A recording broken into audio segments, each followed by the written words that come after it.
بوڑھے شخص کا خط اور ایک لڑکی کا حیرت انگیز واقعہ۔ ایک شہر کے سب سے پرانے ہسپتال کے باہر ایک لکڑی کا بینچ تھا۔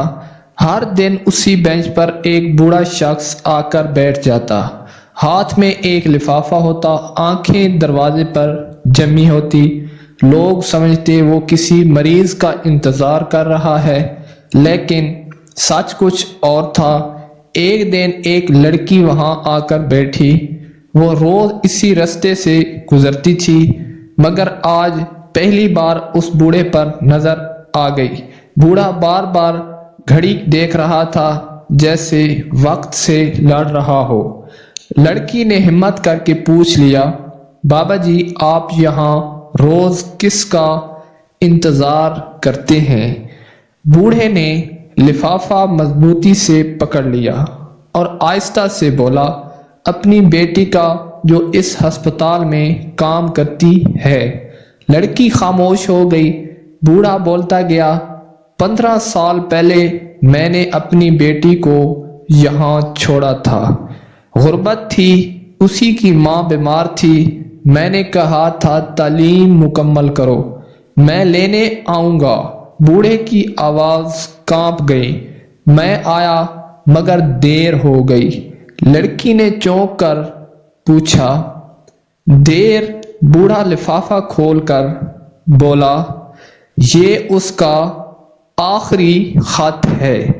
اس نے لکھا تھا، ابا اگر آپ کبھی آئیں تو اس بینچ پر بیٹھ کر میرا انتظار کرنا، میں آ جاؤں گی۔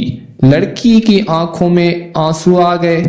بابا جی، وہ اب بوڑھا مسکرایا، مگر وہ مسکراہٹ زخموں سے بھری تھی۔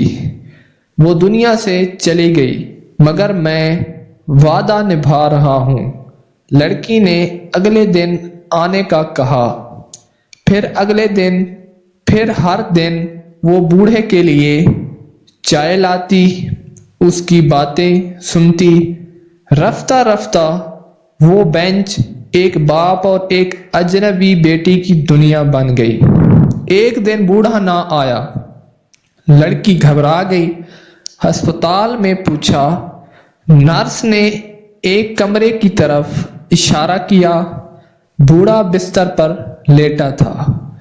لڑکی کو دیکھ کر اس کی آنکھوں میں سکون آ گیا۔ اس نے لڑکی کے ہاتھ میں ایک لفافہ دیا۔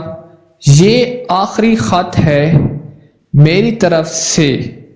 خط میں لکھا تھا، بیٹی اگر خون کا رشتہ نہ بھی ہو تو درد کا رشتہ سب سے مضبوط ہوتا ہے۔ تم نے مجھے بیٹی ہونے کا احساس دیا۔ بوڑھے کی سانس رک گئی۔ لڑکی نے لفافہ سینے سے لگا لیا۔ باہر وہی بینچ خالی تھی، مگر کہانی مکمل ہو چکی تھی۔